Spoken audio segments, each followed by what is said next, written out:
Doctor stood at the observation window of the research station. His thin, gray body trembled as he watched the dying star outside. The star had been their subject of study for 20 years. Now, it would witness something far worse than its own death. The alarm had started 3 minutes ago, 3 minutes that felt like 3 lifetimes. "Commander," said his assistant, a young named, her voice shook with fear. "Unidentified ships have entered our space, 30 of them."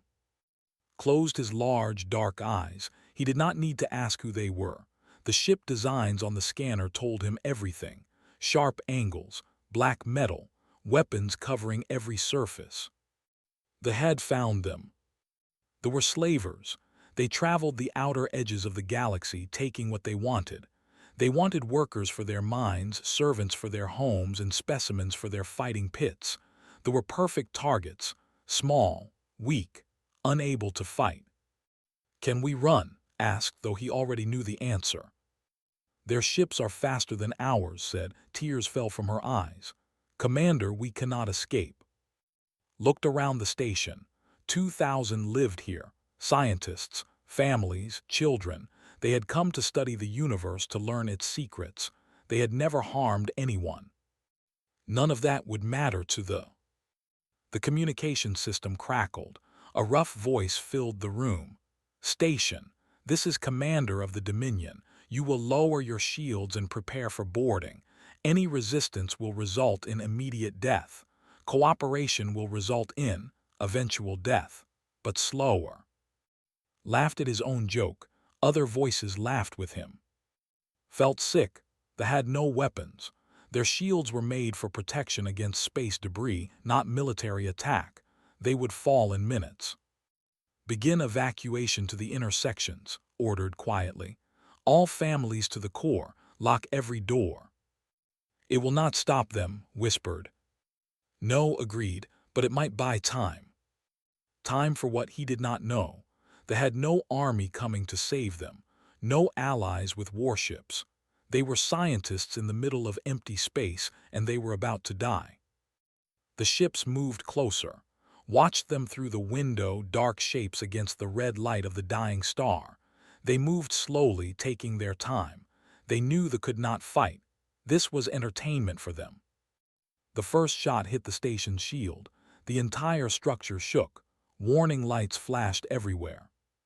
"Shield power dropping," reported. 40%, 30, 20. Grabbed the wall to keep from falling. Another shot, then another. The shields failed completely. Through the corridors could hear screaming. They had begun their boarding. He heard the sound of doors being torn open. He heard the cries of his people being dragged away. And then he remembered. The beacon. 10 years ago, a strange ship had visited their station. The visitors were unlike anything they had seen. They were tall, solid creatures with strange, soft skin and eyes that showed emotion. They called themselves humans. The humans had been friendly. They had shared knowledge and asked questions about the dying star. Their ambassador, a woman with kind eyes, had given a small device before leaving. "If you ever need help," she had said, "press this button, we will come." Had laughed politely. They needed no protection. They stayed away from conflict. They bothered no one. He had put the beacon in a drawer and forgotten about it. Now he ran to his office. They were getting closer. He could hear their heavy footsteps in the corridor outside. He pulled open the drawer and found the beacon, covered in dust. Such a small thing, a metal box with a single button. Pressed it. The beacon glowed blue. A small screen displayed a message, "Signal sent, awaiting response." Waited. Outside his door, something heavy hit the metal. They were trying to break in. The beacon beeped. Text appeared on the screen. "Signal received, fleet inbound, ETA, 4 hours, hold position." 4 hours. Felt hope and despair at the same time. 4 hours was forever. His people would all be taken or killed by then. The door broke open. 3 soldiers stood there. They were massive, twice the size of with thick green skin and tusks coming from their lower jaws. They wore black armor and carried weapons that glowed with energy. "Found the commander," one of them said with a cruel smile. "Commander will want to speak with you." They grabbed roughly and dragged him through the station. He saw bodies on the floor. He saw his people in chains being pushed toward transport ships. He saw children crying for their parents. Commander stood in the main hall. He was the largest had ever seen, his armor decorated with the bones of his victims. He smiled when he saw. The station commander said, "Good. You will tell me how many are hiding. You will tell me where your valuable equipment is, and then you will join the others in the slave holds." Said nothing. He thought about the beacon. He thought about the humans. "Not talking," shrugged. "We have ways to make you talk. We have time." One of his officers approached. "Commander, we intercepted an outgoing signal. The sent a distress call." Looked amused. "To whom?" The signal was directed toward human space. The around them murmured, raised a hand for silence. "Humans," he said slowly, then he laughed. "I have heard of them. Soft creatures from the Middle Rim, they talk about peace and friendship." He spat on the floor. "They are nothing, weak, pathetic." "Should we prepare for their arrival?" the officer asked. Shook his head. "Let them come. If they are foolish enough to interfere, we will add them to our slave stock. Human workers might be interesting." He looked at. "Did you really think humans would save you? They cannot even save themselves." Stayed silent, but inside, he held on to a small hope. The human ambassador had seemed so confident when she gave him the beacon. Her eyes had held no doubt. "We will come," she had said. Prayed she was right. Ordered his soldiers to continue the collection. They moved through the station, breaking into every room, taking every they found. The screaming continued. In human space, 4 hours away, something was already moving. Ships were powering up. Soldiers were getting ready. A fleet was preparing to jump. They did not know what they had called to themselves. They did not understand what humans truly were. They would learn. 4 hours passed slowly for them. They huddled in the slave holds of transport ships, packed together like cargo. The children had stopped crying. They had no more tears left. Doctor sat against a cold metal wall. His arms were bound. Around him, 43 survivors waited in silence. 43 out of 2,000. The rest had been taken to other ships or killed for resisting. Looked at the small window in the hold. He could see the fleet outside, 30 ships arranged in a wide formation around the damaged station. They were in no hurry to leave. Commander had ordered his crews to strip the station of everything valuable first. A young named sat beside. He was barely an adult, a student who had come to the station to learn about stellar physics. Now he would learn about slavery instead. "Do you think they will come?" whispered. "The humans." Did not answer immediately. He had spent the last 4 hours asking himself the same question. The humans had seemed kind when they visited, but kindness did not win battles. They had 30 warships. What could the humans possibly send that would make a difference? "I do not know," admitted, "but we must hope." On the bridge of the flagship, Commander was enjoying himself. He sat in his command chair, drinking fermented blood wine and watching his crews work. The station had yielded excellent prizes, scientific equipment, rare minerals, and of course, the slaves themselves. "How long until we can leave?" asked. 2 more hours to finish loading," his first officer replied. "They had more hidden compartments than we expected." Nodded. There was no rush. This sector of space was empty. No patrol ships, no military presence, just a dying star and a dead station. "Commander," said a sensor officer suddenly, "I am detecting hyperspace signatures." Sat up slightly. "The humans." "Yes, Commander. They are arriving at the edge of our formation." Smiled. He had honestly expected the humans to stay away. Most species were smart enough to avoid but if the humans wanted to die, he would happily kill them. "How many ships?" he asked. Scanning now. The sensor officer paused, his expression changed. 12 ships, Commander. Laughed out loud. 12 against 30, he stood and walked to the main viewing screen. Show me these brave fools. The screen changed to show the incoming ships. His laughter died in his throat. The human vessels were not what he expected. Intelligence had described humans as a peaceful species with small patrol craft. These were not patrol craft. These were warships. The lead vessel was massive, nearly twice the size of his flagship. Its hull was covered in weapon systems, missile tubes, energy cannons, point defense arrays. The ship looked like it had been designed by someone who hated everything in the universe and wanted to kill it. Behind the lead ship came 11 more, destroyers, cruisers, each one bristling with weapons. Commander, the sensor officer said quietly, the lead ship is broadcasting. Let me hear it.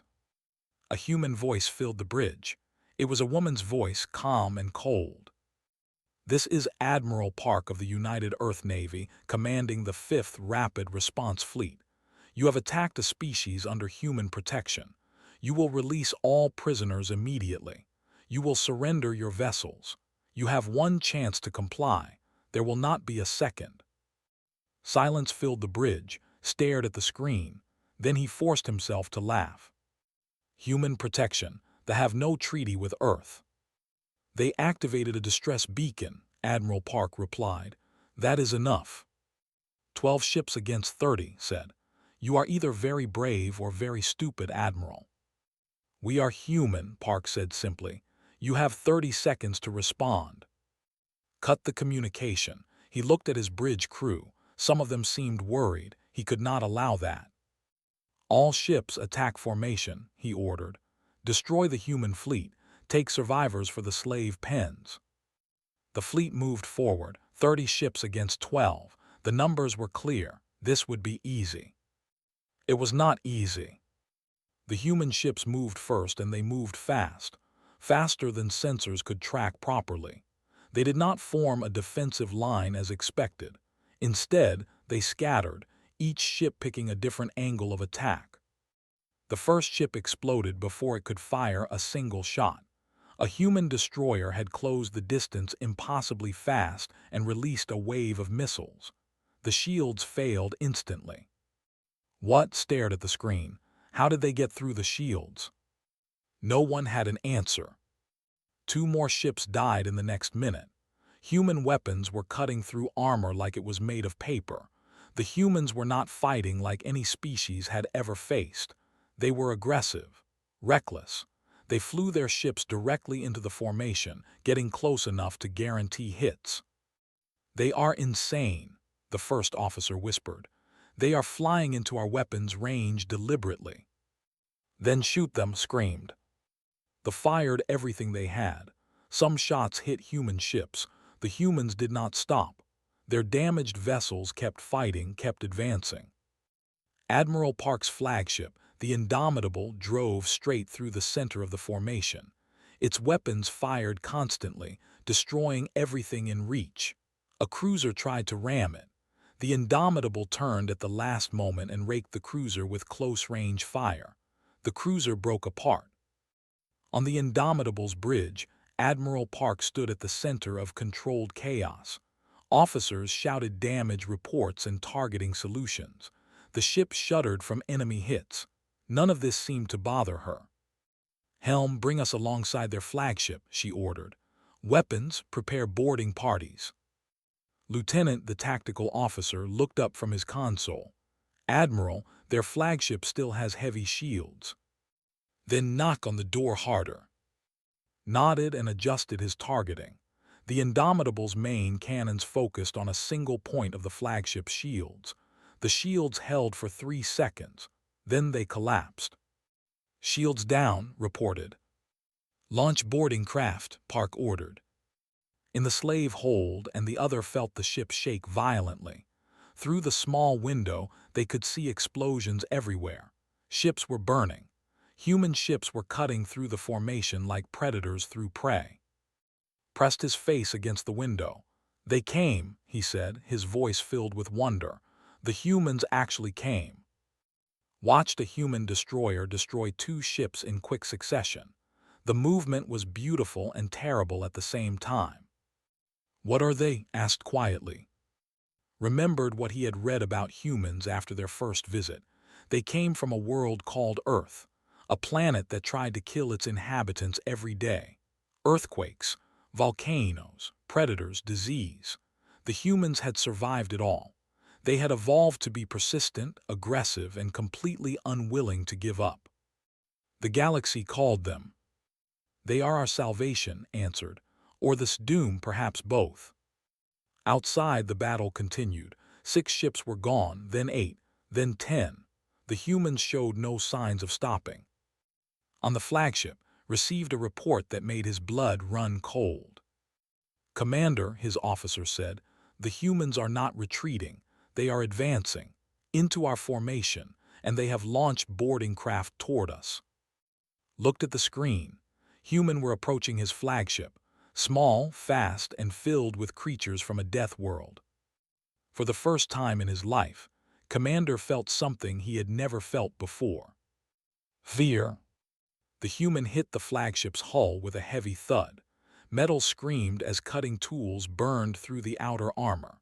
Inside, the 12 human Marines waited in silence. Sergeant Bay checked her rifle one more time. She was small by human standards, barely reaching the shoulders of most of her squad, but size meant nothing in combat. Speed, training, and will to fight meant everything. 30 seconds, the pilot announced.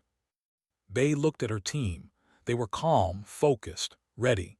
They had trained for this kind of operation hundreds of times: board an enemy vessel, eliminate resistance, capture the bridge. Simple. "Remember," Bay said, "they are bigger than us. They are not stronger than us. Their gravity is lighter than Earth's. Move fast, hit hard, do not stop." Her squad nodded. The cutting tools finished their work. The hull section fell inward. Bay was the first through the hole. The corridor inside the ship was dark and filled with smoke. 3 soldiers stood 10 meters ahead, raising their weapons in surprise. They had expected to have more warning. Bay shot the first one before he could fire. Her squad poured through behind her, taking down the other 2 in less than 2 seconds. The bodies hit the floor. "Move," Bay ordered. They ran through the corridors. The ship was massive, but Bay's tactical display showed her the fastest route to the bridge. Human intelligence had mapped these ship designs years ago. They did not know this. Another group of soldiers appeared ahead. There were 6 of them, heavily armed, wearing full combat armor. They opened fire immediately. Bay dove behind a support beam. Plasma shots burned the air around her. One hit her shoulder armor. The impact hurt, but the armor held. "Grenade," she called out. Private Wu threw a flash grenade down the corridor. The explosion blinded them for a critical second. Bay and her squad advanced through the light, firing continuously. 6 soldiers fell in 4 seconds. "Sergeant," Wu said, pointing at her shoulder, "you are hit." "I noticed," Bay kept moving. "The armor did its job, keep advancing." On the bridge of the Indomitable, Admiral Park watched the battle through dozens of screens. Her fleet was winning, but the fight was not over. 15 ships remained, and they were starting to coordinate their defense. Lieutenant worked at his tactical console, his fingers moving across the controls with practiced speed. He tracked every enemy vessel, calculated firing solutions, and fed targeting data to the weapon systems. His heart rate was elevated, but his hands were steady.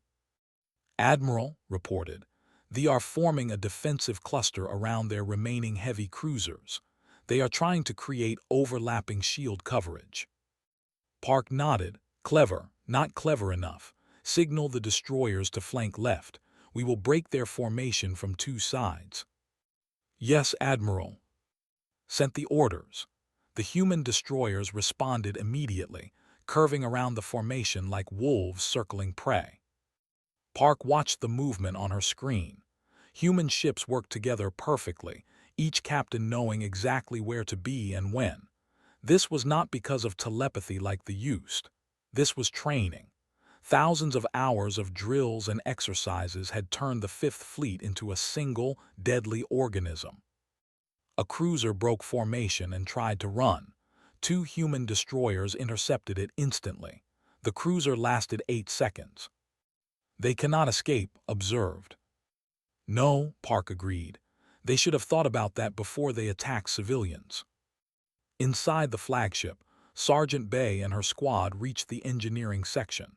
The doors were sealed, heavy blast doors designed to withstand explosions. Bay said, "Open it." Corporal Shin moved forward with his breaching equipment. He attached shaped charges to the door hinges and stepped back. The explosion was precise, controlled.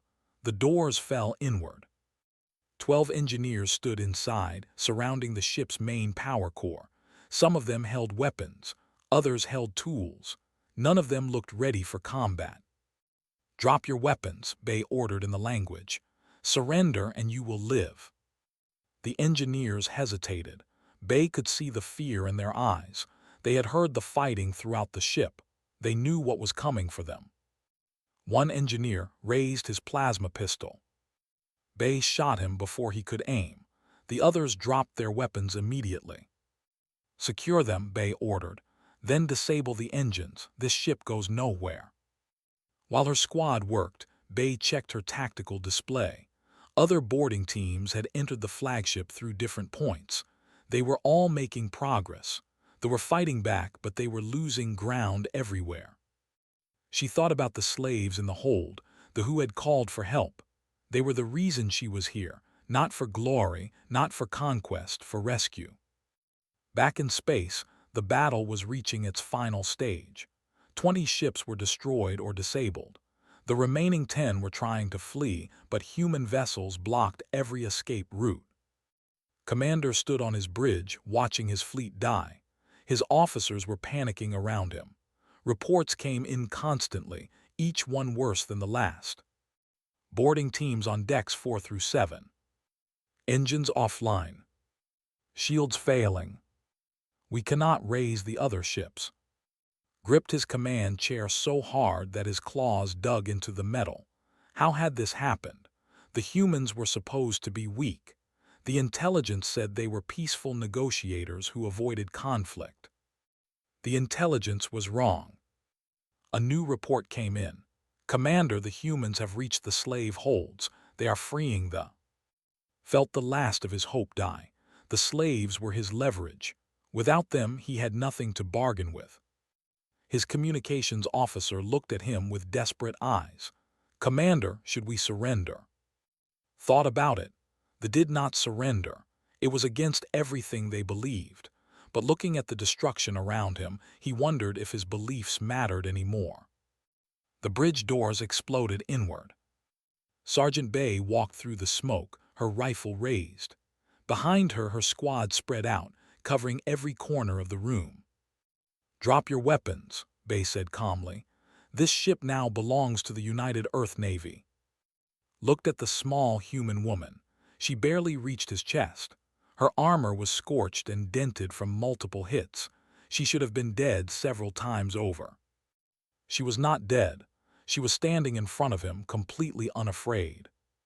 "You should have run," Bay told him. In the slave hold, the doors opened. Human soldiers entered, their weapons ready but pointed at the floor. "We are from the United Earth Navy," a young Marine announced. "You are safe now. We are taking you home." Stood slowly. Around him, the surviving began to cry, not from fear this time, from relief. Looked at the human soldiers with wonder. They were not much larger than but they moved differently. Every motion was controlled, efficient, dangerous. These were predators in human form. "Thank you," said quietly. The young Marine smiled.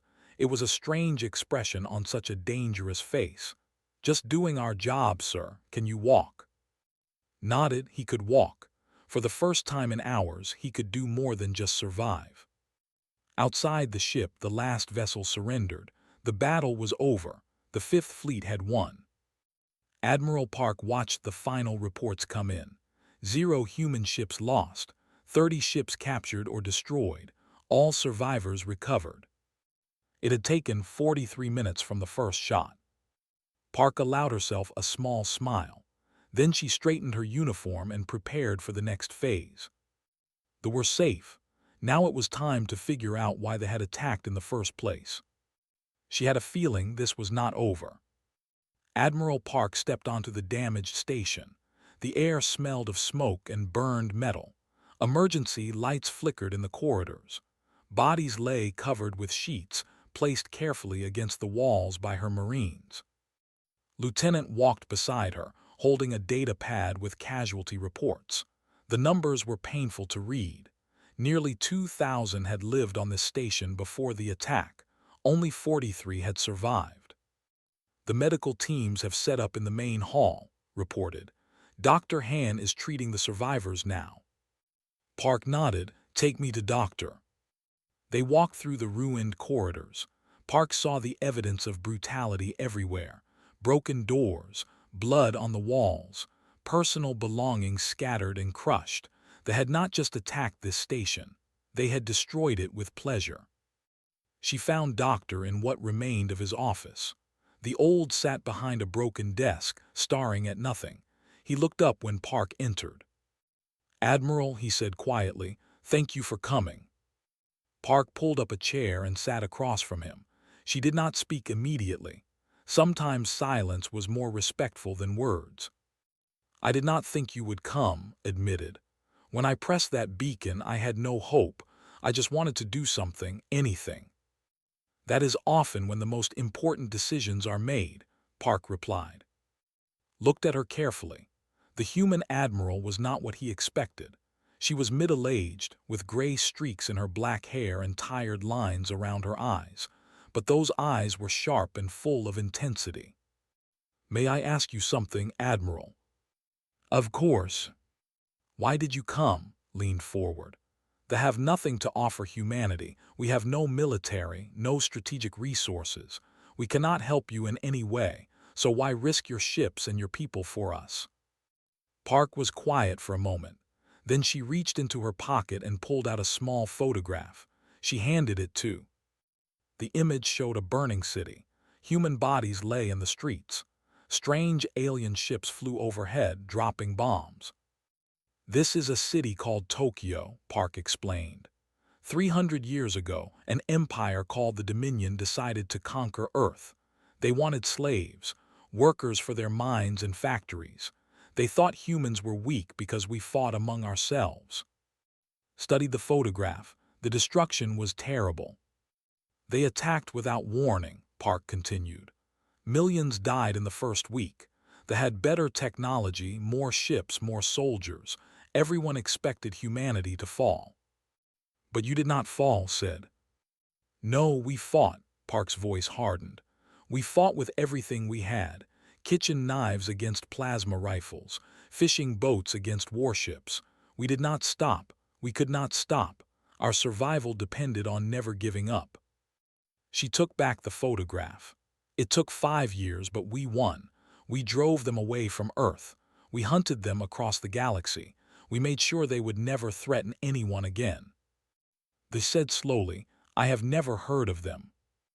"No, you would not have." Park put the photograph away. "After that war, humanity made a promise. We swore that what happened to us would never happen to anyone else, not if we could stop it. So when I activated the beacon, we came, we will always come." Felt tears forming in his eyes. The galaxy was vast and cold and full of predators. But somewhere out there, a species had chosen to be protectors instead. In the main hall, Dr. Myrahan worked without rest. The chief medical officer had been operating for 6 hours straight, treating wounded with human medical technology.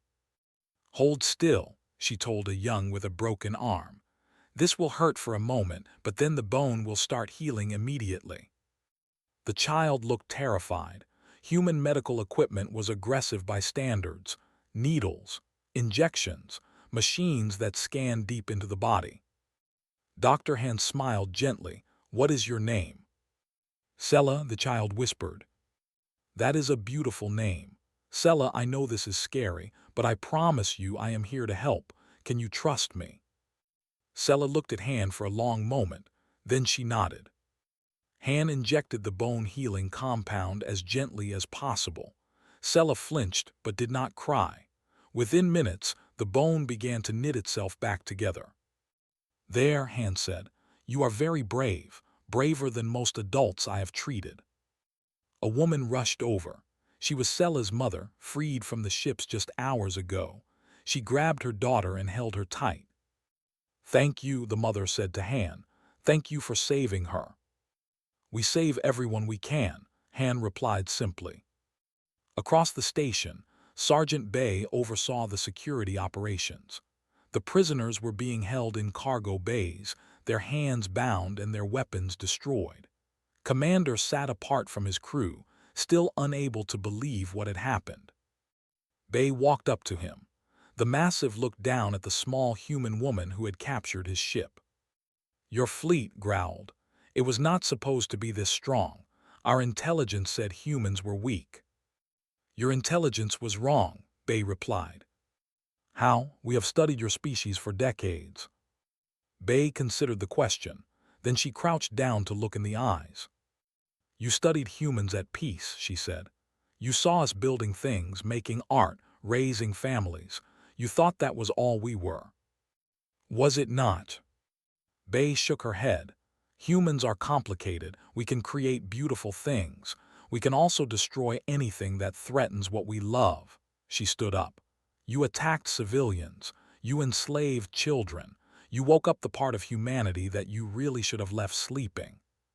Said nothing. There was nothing to say. Admiral Park returned to the Indomitable after ensuring the survivors were stable. Lieutenant met her with new information. Admiral, we have finished analyzing the navigation data. This fleet was not operating alone. Park frowned. Explain. This was an advance force. The main invasion fleet is 3 days away, over 200 ships. The words hit Park like a physical blow. 200 ships. Her fleet had 12 plus a few reinforcements on the way. They could not win against those numbers. But they also could not leave. Signal Earth Command, Park ordered. Request immediate reinforcements, every ship available in this sector. Yes, Admiral. Park walked to the observation window of her bridge. Outside, the damaged station drifted slowly against the red light of the dying star. 43 survivors, 2,000 dead, and a larger threat approaching. She thought about the promise humanity had made 3 centuries ago. Never again. Not for us, not for anyone. Easy words to say, harder to keep when facing impossible odds. But Park had not joined the Navy to fight easy battles. She had joined to make a difference, to protect those who could not protect themselves. Her communication officer spoke up. Admiral, transmission from Earth Command. On screen. An admiral appeared on the display. Admiral Park, we received your report. Reinforcements are being dispatched. 25 ships will arrive in 2 days. More are being redirected from other sectors. Understood. We will hold until they arrive. Park, the admiral paused. If the situation becomes untenable, you have permission to retreat. Park looked at the station through her window, at the survivors who trusted humanity with their lives. We will hold, she repeated. She cut the transmission before the admiral could argue. 2 days until reinforcements, 3 days until the invasion fleet arrived. The math was not in their favor. But then again, the math had not been in humanity's favor on Earth 3 centuries ago either. They had won anyway. 3 days passed. The survivors were evacuated to medical ships, but Doctor refused to leave. He wanted to see what would happen. He needed to see. Admiral Park allowed him to stay on the Indomitable. She understood his need to witness history. The reinforcements arrived on the 2nd day. 25 warships from Earth's 3rd and 7th fleets. Then more came. Ships redirected from patrol routes, training exercises, and border stations. By the third day, 37 human warships held position around the dying star. It was the largest human fleet assembled in decades. Lieutenant stood at his tactical console, watching the sensors. Admiral, hyperspace signatures detected. The invasion fleet is arriving. Park straightened her uniform. Show me. The main screen filled with light as space tore open. Ships poured through the rift like water from a broken dam. Warships, carriers, troop transports, vessels of every size and class. Counted them as they arrived. His voice grew quieter with each number. 100, 150, 200, 217 ships confirmed. The bridge crew fell silent. 37 against 217. The numbers were brutal. Doctor stood at the back of the bridge, watching with wide eyes. He had seen the human fleet destroy 30 ships easily, but this was different. This was an army. The flagship emerged last. It was enormous, 3 times the size of the Indomitable, covered in weapons and armor plating. Aboard that ship was Grand Commander, leader of the invasion forces. A transmission came through immediately. Human vessels. His voice was deep and filled with contempt. I am Grand Commander. You have destroyed my advance fleet and taken my soldiers prisoner. This is an act of war. Park responded calmly. Your advance fleet attacked a civilian research station and enslaved its population. We responded appropriately. They are weak. They have no value except as labor. Why do humans care about them? Because they asked for help. Laughed, it was an ugly sound. You are fools. They cannot fight. They cannot contribute to your military. They cannot even feed themselves properly. You gain nothing by protecting them. You are right, Park agreed. They have nothing we need. They cannot fight. They cannot help us. Then why are you here? Park leaned forward. Her voice was broadcast not just to, but to every ship in the system, to every communication relay, to half the galaxy. Because protecting the weak is not about what we gain, it is about who we are. She paused. They asked for help and we came. Anyone who asks will receive the same response. That is the promise of Earth. Silence followed her words. His laugh had died in his throat. You cannot win, he finally said. I have 200 ships. Yes, Park acknowledged, and we have 37, but I want you to remember something, Grand Commander. Remember what 12 of our ships did to your advance fleet, then multiply. She cut the transmission. The battle began. Human ships moved first, spreading out in a wide formation. They did not cluster together for protection like most fleets. Each vessel operated independently, supported by its neighbors but never dependent on them. They launched everything they had. 200 ships fired simultaneously.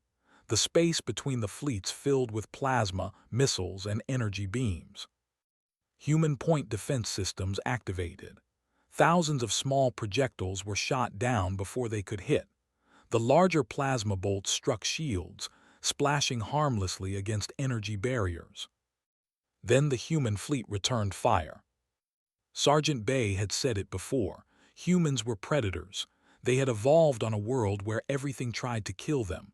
Combat was natural to them, necessary, almost comfortable. The first wave of attackers dissolved under human fire, then the second wave, then the third. Watched in disbelief. His numerical advantage was supposed to matter. His ships were supposed to overwhelm the humans through sheer volume.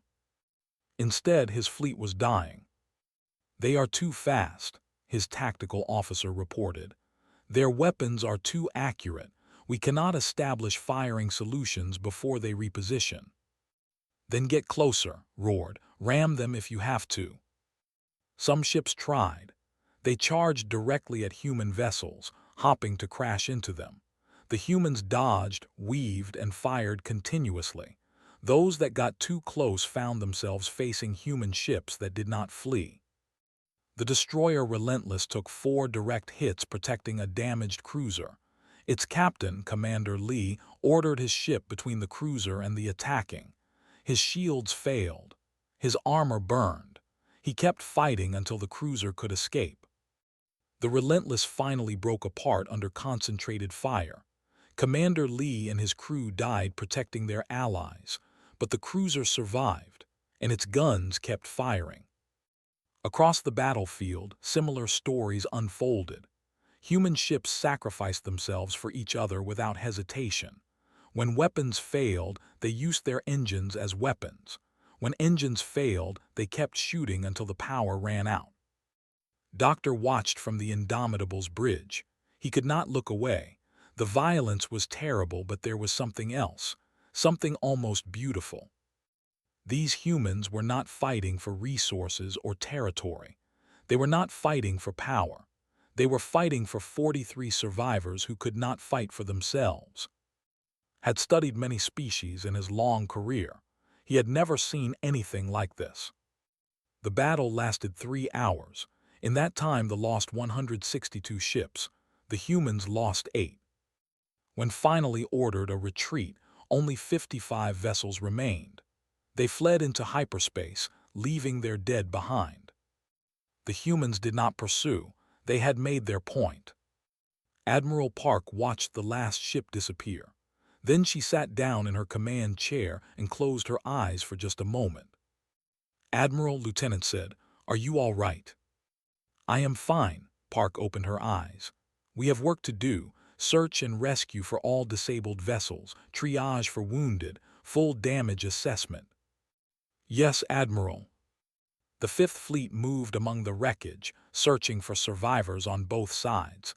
Human medical ships treated wounded alongside their own. There was no cruelty in victory, only duty.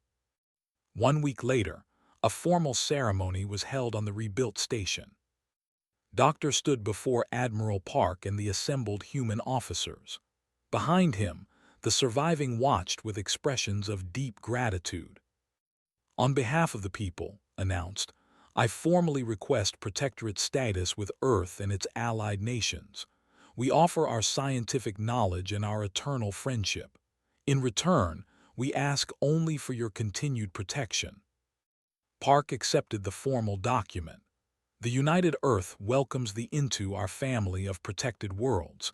Your safety is now our responsibility." A new beacon was installed on the station. Standard issue for all human protectorates. A simple device with a single button and a simple promise. "Press it, we will come." Spoke privately with Park after the ceremony. They stood at the observation window, watching the dying star outside. "We thought would be monsters," admitted. "When we first learned about humans, we were afraid." Park nodded. "That is a reasonable fear." "We were wrong," turned to look at her. "You are monsters, but you choose who you are monstrous toward. You protect the weak instead of consuming them." Park smiled slightly. "We try to learn from our mistakes. Humanity was not always kind to the weak on our own world. We are still learning to be better." "You have learned well."